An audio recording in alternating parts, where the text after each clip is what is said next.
안녕하세요. 커피앤톡입니다. 오늘도 와주셔서 감사드리고요. 바로 사연 읽어보겠습니다.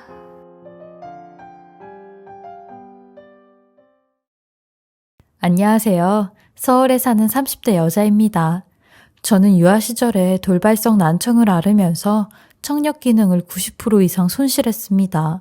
어려서부터 귀가 잘 안 들렸기 때문에 학교에서 친구들과 어울리기도 힘들었고 내성적인 성격을 갖게 됐어요. 친구들은 제가 끼고 있는 보청기가 신기하다며 뺏어서 본인들이 껴보기도 했고 가끔은 못된 친구들이 제 보청기를 뺏어서 부셔뜨리기도 했어요. 가뜩이나 불편한 생활을 하고 있는 몸이니 어렸을 때부터 외적인 상처보다 내적인 상처를 너무 많이 받은 것 같아요. 그래서인지 항상 자신감이 없었고 다른 여자들처럼 평범한 연애도 꿈꿀 수 없었어요.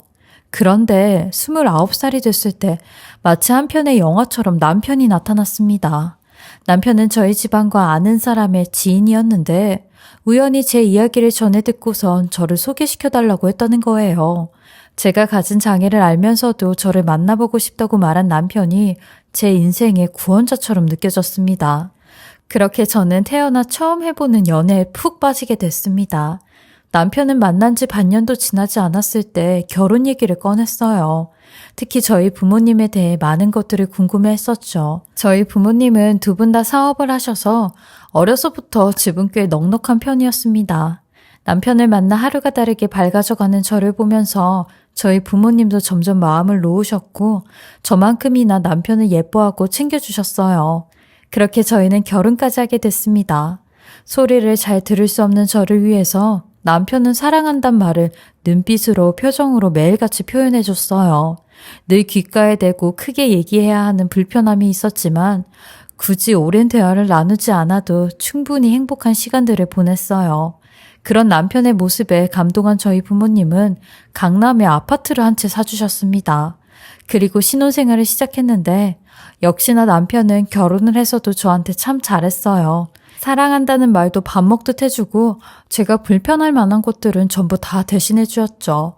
연애할 때보다 아마 더 답답한 부분들이 많았을 텐데 그런 것들을 다 감수하고 늘 가까이에서 제 귀가 되어 주었어요. 한 번은 가스 검침을 하러 오신 남자분이 뭘 물어보셨는데 제가 잘 못 알아듣고 엉뚱한 대답을 하니 몇 번이나 말씀을 드리는 거냐며 짜증을 내시더라고요. 그 모습을 나중에 보게 된 저희 남편이 지금 뭐라고 하시는 거냐며 막 화를 내는데 저는 남편의 그런 모습을 처음 봤어요. 제가 이런 대우를 받고 남편이 속상해하니 저도 남편에게 미안하더라고요. 제가 귀가 안 들리지만 않았어도 다른 여자들처럼 건강하기만 했어도 이런 대우는 받지 않았을 텐데 말이죠. 그래서 저도 이런 남편을 위해 제가 할 수 있는 건 최대한 잘하려고 노력했어요. 요리 학원까지 다니며 매 끼니는 제가 손수 밥을 차려줬고 부끄럽지만 남편과의 부부 생활도 많이 맞춰줬어요. 그리고 시부모님에게도 물질적으로 도움을 좀 많이 드렸는데 저희 시아버님은 일용직 노동자로 건설 현장에서 일을 하시고 시어머님은 건강이 안 좋으셔서 가끔 전단지 알바로 용돈을 벌어 쓰셨어요. 시댁이 워낙 힘드니 매달 용돈과 생일, 명절엔 제 돈으로 시부모님을 챙겨드렸죠. 남편 월급은 일절 손대지 않고 그 돈은 오로지 저축만 했어요. 남편 또한 좀 여유가 있었던 게 결혼하기 전에 남편 월급으로 시댁 식구들이 다 생활을 했다고 했거든요. 근데 지금은 그런 게 없어졌으니 돈 때문에 스트레스 받는 건 적어졌죠. 저희 엄마 또한 제가 이렇게 알게 모르게 남편을 위해 제 가정을 위해 노력하는 걸 잘 알고 계셨고 이런 절 꾹 안아주며 우리 딸이 열심히 사니까 엄마는 너무 행복해. 비록 불편함이 있지만 그 불편함에 잘 맞서서 사는 게 뿌듯하기도 하고 엄마도 정서방한테 좋은 장모가 될 수 있게 노력 많이 할게. 라며 저를 위로해 주셨죠. 그리고 얼마 뒤 저도 모르는 사실을 남편으로부터 듣게 됐는데 남편이 퇴근을 하고 싱글벙글한 얼굴을 하며 들어오는 겁니다. 그리고는 저를 꽉 끌어안는데 내가 와이프 하나는 진짜 잘 얻었다니까. 자기야 사랑해. 라고 하는 겁니다. 저는 새삼 갑자기 왜 그러냐고 물어봤어요. 그러니 자기 일부러 모르는 척하는 거지? 자기가 내 차 오래됐다고 장모님한테 잡아꿔달라고 했다며. 아니, 장모님께서 대뜸 차를 바꿔주신다고 하는데 얼마나 놀랐는지 몰라. 진짜 내 생각해주는 건 당신밖에 없어. 너무 고마워.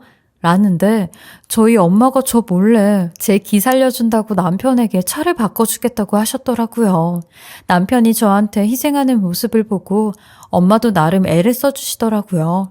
그 모습을 보니 엄마에게 너무 죄송스러운 마음이 들었지만 한편으론 이 정도로 좋아하는 남편을 보고 뿌듯하긴 했습니다.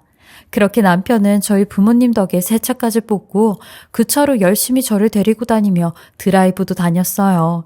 그리고 남편과 살면서 한 가지 또 바뀐 게 있다면 제가 친구가 많이 없었는데 남편의 친구들이나 회사 사람들 덕분에 부부 동반 모임이 많아지면서 친구가 좀 생겼어요.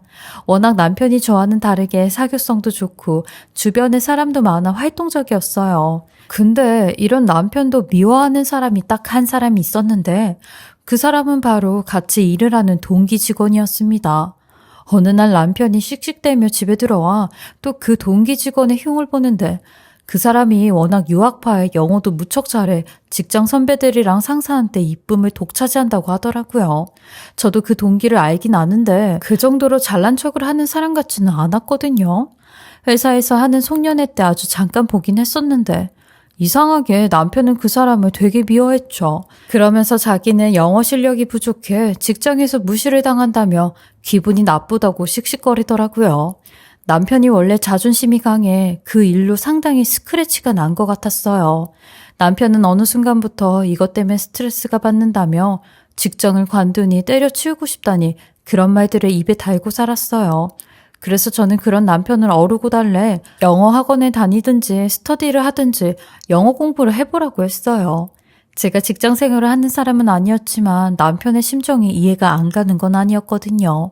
그러니 그 이후 남편도 제 말대로 본격적으로 영어 학원에 다니겠다며 새벽마다 학원에 다녔고 밤에는 영어 스터디를 하러 모임에 나갔어요. 한 달은 정말 열심히 하더라고요. 근데 문제는 친목동을 하는 명목으로 스터디가 끝나면 매일같이 술을 한 잔씩 하고 오기 시작했어요. 남편은 원래 술을 즐겨하는 사람이 아닌데 이건 뭐 매일같이 술을 한 잔씩 하고 오니 영어 실력보단 음주 실력만 더 늘어가지고 오게 생겼더라고요. 밤 늦게까지 술을 마시면 그 다음날 새벽에 학원도 못 나가고 너무 비효율적으로 공부를 하기 시작했어요. 그래서 제가 먼저 다른 방법으로 영어 배우는 걸 해보라고 제안을 했죠. 당신 그러다가 공부가 아니라 간이 다 망가지겠다고 하면서요. 그러니 남편은 무릎을 턱 치며 그럼 되겠네. 나 그냥 집에서 과외를 할까 봐. 1대1 과외하면 실력이 금방 는다고 하던데 자기는 어떻게 생각해? 라고 하더라고요. 저도 그 얘기를 듣고 차라리 그게 더 낫겠다고 했어요. 효율성으로 생각해보니 과외가 훨씬 낫겠더라고요. 남편은 1대1 과외하면 아마 수업료가 더 비싸질 거라고 하는데 저는 그 돈도 제가 다 보태준다고 하였어요. 남편 기 살려주려면 이 정도는 내줘야 된다고 생각을 늘 하고 있었거든요. 그렇게 남편은 스터디 모임에서 아르마리로 알게 된 미국 교포 과외 선생님을 구했고 며칠 뒤 과외 선생이라며 여자를 한 명 집으로 데리고 왔어요. 하얀 피부에 찰랑이는 검은색 단발을 한 여자였는데 과외 선생이 여자라는 게 좀 마음에 걸렸어요. 하지만 남편은 제가 신경 쓰이지 않게 떡하니 거실에 책상을 펴서 수업을 하더라고요. 그래서 저도 크게 신경을 쓰지 않았습니다. 되려 저 때문에 방해가 될까봐 방에 들어가 있는 경우가 허다했어요. 얘기를 들어보니 그 선생님은 저랑 동갑이었는데 8살 때 미국으로 이민을 가서 한국어는 거의 못한다고 하더라고요. 하긴 말하는 걸 보니 많이 서툴렀고 제가 떠듬떠듬 하는 말은 더더욱 못 알아들었어요. 일주일에 3번 남편이 과외를 하는 날엔 전 과일까지 깎아놓고 방에 들어가 인터넷을 하며 수업이 끝날 때까지 있었어요. 하루는 과외 선생님이 시간에 맞춰 저희 집에 왔는데 남편이 일 때문에 늦게 갈 것 같다며 과외 선생님과 둘이 좀 있으라고 하더라고요. 저는 이 말을 어떻게 해야 할지 굉장히 난감해하고 있었는데 다행히 남편이 과외 선생님한테도 연락을 했으니 걱정 말라고 하더라고요. 그렇게 저는 그 과외 선생님과 서먹하게 둘이 앉아 있었어요. 그 선생님이 제게 무슨 말을 해도 저는 못 알아들으니 그냥 손을 저으며 어색한 미소만 짓고 있었네요. 뭘 물어보는 것 같은데 영어로 말을 하니 무슨 말인지 도통 모르겠고 한국어로 떠듬떠듬 얘기를 해도 무슨 말인지 잘 모르겠더라고요. 그러더니 본인도 답답했는지 핸드폰 번역기를 써서 제게 보여주더라고요. 거기에 써진 말은 보청기에 관한 얘기였어요. 본인 어머니도 귀가 안 좋아 보청기를 사용하는데 혹시 제 보청기를 볼 수 있냐고 묻더라고요. 본인도 어머니가 귀가 안 좋으시니 보청기에 관심이 많다면서요. 저도 그 말에 약간 반갑기도 하고 동병상련의 마음이 들기도 해 보청기를 흔쾌히 보여주었어요. 그러니 제 보청기를 아주 유심히 보더라고요. 그리고 번역기로 이 보청기에 대해 여러 가지 궁금한 점을 물어보는데 제가 그에 대한 답을 하고 있을 때 갑자기 벌떡 일어나더니 화장실을 가리키며 화장실을 가야겠다고 하더라고요. 그리고 손에 있던 보청기를 테이블에 놓는 순간 그대로 놓쳐버렸고 그 바람에 보청기를 밟아 산산조각이 났어요. 그 선생님과 저는 둘 다 당황을 했고 제게 어떡하냐며 죄송하다고 막 손을 싹싹 비는데 울먹울먹하며 눈물까지 보이더라고요. 본인 어머니도 보청기를 쓰니 그 마음을 잘 아는데 이렇게 실수를 했다며 미안하다고 하더라고요. 저는 괜찮다고 몇 번이나 번역기를 사용해 글을 썼는데도 눈물을 멈추질 않더라고요. 결국 남편이 와서야 해결이 되었어요. 소리가 안 들려서 얼마나 불편하던지 나중엔 두통까지 오더라고요. 저는 그런 남편에게 머리가 아파서 먼저 잠을 좀 자야겠다고 했고 밖에 소리가 하나도 안 들리니 과외 선생님이 갔는지도 모르게 잠을 잤어요. 그 다음날 아침이 돼서야 눈을 떴는데 제 화장대에 쪽지가 하나 있더라고요. 그 쪽지를 열어서 보니 그 과외 선생님이 제게 남긴 쪽지였는데 삐뚤빼뚤하게 쓴 글씨로 제게 미안하다는 사과의 내용과 비용은 본인이 다 낼 테니 청구를 하라는 그런 내용이었죠. 그렇게 저는 엄마에게 먼저 연락을 해 보청기를 새로 맞춰야 될 것 같다고 했고 엄마는 제 연락에 바로 저희 집으로 오셨어요. 그리고 아빠의 지인이 하시는 곳으로 가서 보청기를 새로 맞추기로 했죠. 그곳이 워낙 인기가 많은 곳이라 2주 전에는 예약을 하고 가야 겨우 맞추는데 아빠 찬스를 써서 점심시간에 짬을 내 검사를 받고 귓본 뜨고 기계를 골랐어요. 원장님 말로는 앞에 밀려있는 환자들이 많아 아마 제작 기간은 오래 걸릴 것 같다고 하더라고요. 원래 일주일이면 제작이 되는데 넉넉하게 열흘 정도는 염두를 하고 있으라고 하셨어요. 그 말에 한동안 보청기 없는 채로 지낼 생각을 하니 좀 막막하다는 생각이 들더라고요. 솔직히 귀가 안 들린다는 건 저만 답답한 게 아니라 상대방도 상당히 답답한 일이어서 저 혼자 많이 예민해지곤 해요. 저희 남편은 이런 절 위해 혹시나 위험한 상황이 올 수도 있으니 낮에는 엄마 보고 저희 집에 와서 저랑 같이 있어달라고 부탁을 했어요. 만약에 불이라도 나면 제가 경보음 소리를 못 들으니 위험해질 수 있다면서요. 제 남편이지만 정말 절 위하는 배려가 몸에 배어진 사람이었어요. 그래서 보청기가 나올 때까지 저희 엄마는 저희 집에 출퇴근을 하시며 저와 같이 시간을 보내고 있었어요. 그리고 엄마가 나흘 정도 저희 집에 오셨을 때 제게 한 가지 의미심장한 말을 하시기 시작하는데 뜬금없이 남편의 과외 선생님과 남편의 사이가 의심된다는 그런 말을 하는 겁니다. 저는 엄마에게 대체 그게 무슨 말이냐고 했어요. 둘이 절대 그런 사이 아니라고 하니 엄마가 남편의 통화 소리를 들으셨다는 겁니다. 남편과 교대를 하면서 집에 나갔다가 우산 두고 온 걸 까먹고 다시 집에 들어왔는데 남편은 화장실에 있는지 누군가와 통화 중이었고 저는 주방에서 설거지를 하고 있었대요. 그래서 그냥 아는 척을 안 하고 우산만 가지고 나가려고 하는데 남편이 화장실 안에서 통화하는 내용이 좀 이상했다는 겁니다. 자기라는 말을 하며 보고 싶다는 말까지 하는데 마지막엔 그날 집에서 보자는 소리까지 했다는 겁니다. 남편은 어차피 제가 귀가 안 들리니까 큰 소리로 통화를 했고 일부러 제 간섭을 받지 않으려고 화장실에 들어가 통화를 한 것 같다고 엄마는 그러더라고요. 그리고 허겁지겁 그 통화 소리만 듣고 밖으로 나오셨다는데 집에 가는 내내 대체 누구랑 집에서 만나자고 하는 거지? 라는 생각을 하셨대요. 아무리 생각해도 제가 하루 종일 집에만 있는데 대체 누굴 데리고 온다는 거지? 라는 생각 끝에 과외 선생밖에 없다는 결론을 내리셨다는 겁니다. 그리고 그때부터 엄마의 이상한 촉이 발동을 하셨다는데 그 과외 선생이 제 보청기를 발로 밟아 부셔버린 게 너무 이상하다는 생각이 드셨대요. 갑자기 보청기를 빼서 보여달라고 한 것도 이상했다며 제게 아무런 의심이 안 들었냐고 하시는데 저는 그런 엄마에게 엄마가 잘못 들은 거 아니냐고 그럴 리가 없다고 했어요. 그러니 엄마는 빼곡하게 글을 써서 절 설득하는 말을 쓰셨는데 아무래도 며칠 제가 귀가 안 들리다 보니 더 둔하게 느꼈을 수도 있다며 엄마가 제안하는 대로 해보자고 하는데 엄마의 제안은 이러했어요. 새 보청기가 나오면 남편 몰래 가지고 있다가 남편이 과외를 하는 날 그날 방에 들어가 보청기를 끼고 그 둘이 하는 얘기를 다 들어보라는 그런 제안이었어요. 물론 방 안에서 녹음을 할 수도 있겠지만 아마 속닥거리며 이야기할 가능성도 크니 아예 제 새 보청기가 나오면 그걸로 들어보라고 하셨죠. 그리고 이렇게 한번 의심이 들기 시작하면 끊임없이 의심이 드니 확실하게 확인을 해보는 것도 나쁘지 않다고 하셨어요. 저도 엄마의 말을 들으니 엄마 판단이 맞겠다 싶어 알겠다고 동의를 했고 아버지 지인분에게 연락을 해 하루 이틀 정도 빨리 새 보청기를 받아볼 수 있겠냐고 말씀을 드렸죠. 그러니 다행히 그 전에는 받아볼 수 있다고 하였고 저는 긴장되는 가슴을 부여잡고 남편이 과외를 받는 날 방에 들어가 보청기를 끼고 핸드폰 녹음까지 켰습니다. 그리곤 숨죽여 그 둘의 대화를 듣기 시작했는데 아니 그 둘은 아주 자연스럽게 노래를 틀었고 그 노래 속에서 얘기를 하는데 일부러 저러는 건가? 라는 생각까지 들었어요.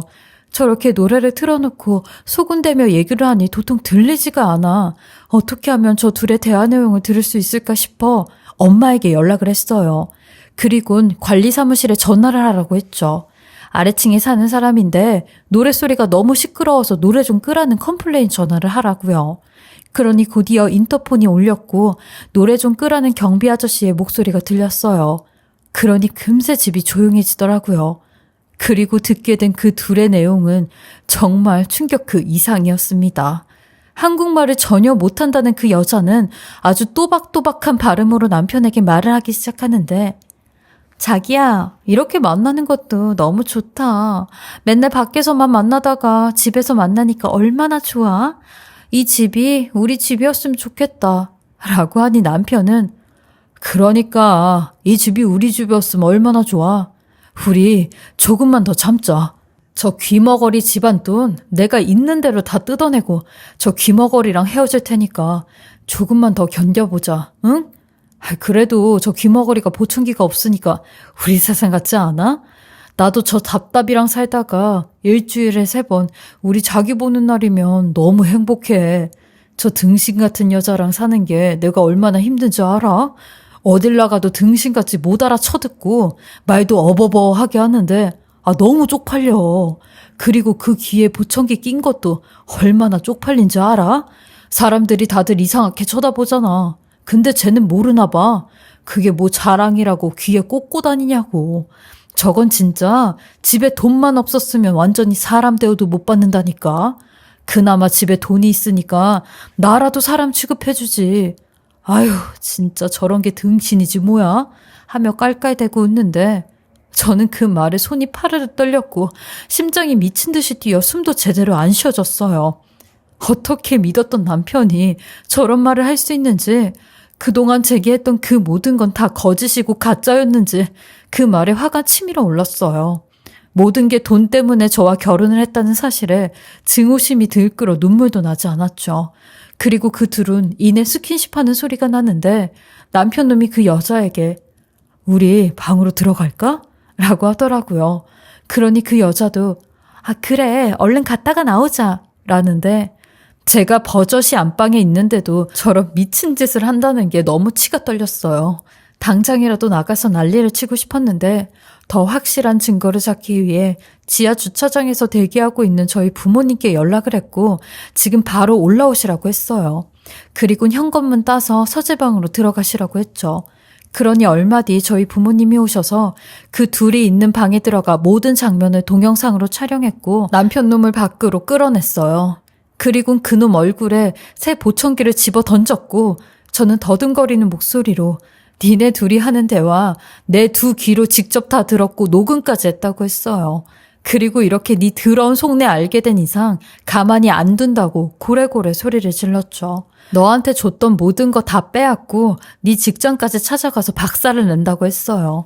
그러니 저희 부모님도 거의 반 이성을 잃으셔선 너 같은 놈은 빈털터리로 내쫓겨봐야 정신을 차린다며 법적으로 단죄를 할 테니 그렇게 하려고 노여워하셨어요. 그러니 그 말에 남편 놈은 저랑 저희 부모님 앞에 와서 무릎을 꿇으며 제발 살려달라고 했고 그 여자도 똑같이 와선 잘못했다고 싹싹 빌기 시작하는데 남편 놈한테 네가 입고 있는 옷들 전부 다 벗어놓고 나가라고 했어요. 이 집에선 네 거 하나도 없으니 당장 내 눈앞에서 빈몸으로 나가라고 소리를 쳤어요. 남편 놈은 사색이 된 얼굴로 이내 눈물까지 흘리며 더 이상 어떠한 변명도 하지 못하고 빈몸으로 내쫓겨졌는데 그 여자는 끝까지 제 다리를 붙잡으며 사모님, 한 번만 용서해 주시면 안 될까요? 저 사실 결혼한 유부녀인데 남편이 이 사실 알면 저 진짜 죽어요. 저 정말 끝장나요. 그러니까 한 번만, 제발 한 번만 봐주세요. 라고 하는데 알고 보니 이 여자 남편까지 있는 유부녀였더라고요. 저는 그런 쓰레기 같은 여자에게 남의 가정 파탄냈을 때 네 가정도 파탄날 각오 안 했냐고 했어요. 니네 집 앞으로 상간녀 위자료 소송한다고 소장 보낼 테니까 네 남편이랑 같이 열어보라고 했네요. 그렇게 저는 그 쓰레기 같은 두 연놈들 다 처치하고 집 밖으로 내쫓고 난 뒤에야 비로소 눈물이 다 났어요. 어렸을 때부터 귀에 문제가 있어 항상 남들에게 손가락질 받고 놀림을 받으며 살아왔는데 제 이런 아픔은 결혼을 해서도 남편이란 놈에게 이용을 당하는구나 싶은 생각이 들더라고요. 나란 사람은 장애 때문에 제대로 된 사람도 만나지 못하는구나. 그냥 평생 죽을 때까지 누군가에게 손가락질만 받으며 살아야 되는구나 싶어 하늘이 원망스럽더라고요. 그리고 진짜 남편 놈 말대로 집에 돈이 없었더라면 나라는 사람은 정말 이 세상에 쓸모없는 사람이 됐겠구나 하는 생각에 내가 내 분수를 몰랐구나 후회까지 밀려왔죠. 저희 부모님은 서럽게 울고 있는 절 보시며 괜찮다고 다 괜찮다고 하셨고 이런 제게 소송해서 그놈 아주 박살을 내버리자고 하셨어요. 그리고 그놈이 다니는 회사에도 어떻게든 다 알려 사회에서도 매장시켜 버리자고 하셨어요. 그렇게 저는 다음날 바로 변호사 사무실 찾아가 이혼 소송을 걸었고 남편 놈과 부부 동반하면서 알게 된 아는 지인들에게 남편 놈의 목소리가 그대로 담긴 녹음 파일을 싹 다 전송했어요. 그러니 자연스레 회사에서도 소문이 다 나서 남편 놈은 자진의 퇴사를 하는 상황까지 왔어요. 가뜩이나 회사에서 총애도 못 받고 동기한테 밀리고 밑에 신입들한테 치우치는 상황이었는데 이런 불미스러운 더러운 사생활까지 알려지게 되니 더 이상 사회생활은 불가능했죠. 그리고 그 쓰레기 같은 상간녀 남편 번호도 어떻게 알아내 그 녹음 파일과 동영상 파일 싹 다 보내줬어요. 당신도 내 남편 상간남 소송할 때 증거로 쓰라고요. 그러니 그 집도 난리가 난 모양이었죠. 남편 놈은 하루에도 몇 번씩 집을 찾아와 자기가 직장도 다 잃고 가진 것도 다 잃게 됐으니 한 번만 용서를 해달라고 싹싹 빌기 시작하는데 어린 반푼어치도 없다며 한 번만 더 이렇게 찾아오면 재판할 때 더 불리해질 테니 그렇게만 알라고 했어요. 그리고 재판 결과가 나왔는데 제게 완전히 치우치는 승소의 결과를 얻어올 수 있었어요. 남편이 그동안 제 돈만 쓰며 본인이 번 돈은 싹 다 모아놨다고 했잖아요. 그래서 그 돈이 부부 공동재산으로 인정이 되었고 그 돈을 6대4로 재산분할해 제가 6을 가지고 올 수 있는 판결을 받았어요. 그리고 정말 다행이었던 게 제가 결혼하면서 해가지고 온 집은 명의가 엄마 이름으로 된 집이라 부부 재산으로 포함이 안 돼 재산분할에서 제외가 되었죠.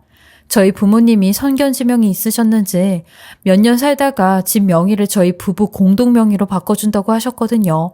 만약에 공동명의로 되었다면 얄짤없이 남편놈이 그 집의 절반을 가지고 갈 뻔했는데 정말 천만다행이라고 생각했어요.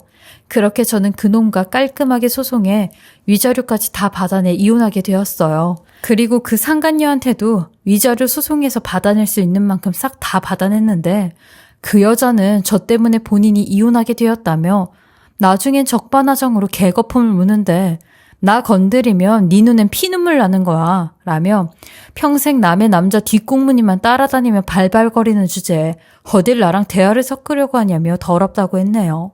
그렇게 전 4년간의 결혼 생활을 이혼으로 끝마치게 되었어요. 전 남편 놈 전에 듣기로는 이미 그 업계에 평판이 안 좋게 나서 바로 취업하는 게 어려운 상황이라고 했고 집도 없어서 부모님 집에 얹혀 살고 있다고 하더라고요. 모든 게 다 자업자득이었죠. 이혼을 하고 나니 그동안 쌓였던 상처를 아무는데 시간이 오래 걸렸지만 저희 부모님 덕분에 다시 자신감을 찾을 수 있었고 새로운 삶을 도약하는 계기가 되었어요. 제게 평생토록 이런 자신감을 불어준 부모님이 계셨기에 이렇게 또다시 일어날 수 있었던 건 아니었나 싶은 생각이 들었습니다. 그리고 지금은 많이 행복해졌어요. 사실 지금까지도 다른 사람을 만나 진정한 사랑을 시작하기엔 겁이 많이 나고 무섭지만 정말 모든 걸 다 감싸주고 이해해주는 사람이 나타나면 제 2의 인생을 시작해보는 것도 나쁘지 않다 생각하고 있는 중입니다. 현재는 부모님이 하시는 사업을 도우며 여러 사람을 만나고 있고 뜨개질 동호회도 들어 취미 활동을 하며 행복해지는 연습을 하는 중입니다. 제 긴 이야기 들어주시고 읽어주셔서 감사하고요. 저와 같은 몸이 불편한 분들이 계신다면 모두 용기 잃지 마시고 늘 행복하시길 바랍니다. 그리고 제 이야기 들어주신 모든 분들도 항상 행복만 가득하시길 바라겠습니다. 지금까지 커피앤톡이었습니다. 오늘도 끝까지 함께 해주셔서 감사하고요. 저는 다음 영상으로 또 찾아뵙겠습니다.